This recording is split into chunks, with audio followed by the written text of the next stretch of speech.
What's going on, fellas? I've got a 2002 Ford Escape, and I'm going to use it to point out to you how to change your brake light switch, as well as check its operation. So for one, I'll point out to you the important fuse for the operation of the brake lights, and that's going to be the 15 amp fuse right down there, this one right here. So be sure to check that if your brake lights aren't coming on.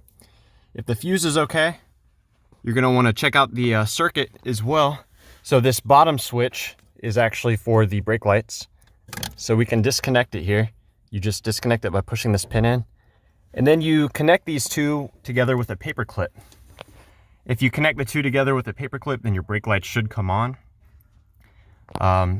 So yeah, let's say you jumper these two pins and your brake lights come on. You know the rest of the circuit is good and that the brake switch itself is probably not good. You're also going to want to make sure that this rubber piece that is built into the brake pedal lever has not fallen out or disintegrated. Now, as far as removing this, pretty simple.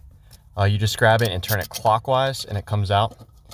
Now, the important thing is when you install the new one, you only get one shot at this because there's a single use adjustment. What you're gonna wanna do is start the engine and push the brake pedal all the way down. At that point, you hold the brake pedal there. This piece, you rotate counterclockwise until it hits the stop. That unlocks the adjustment. You go ahead and put it back in.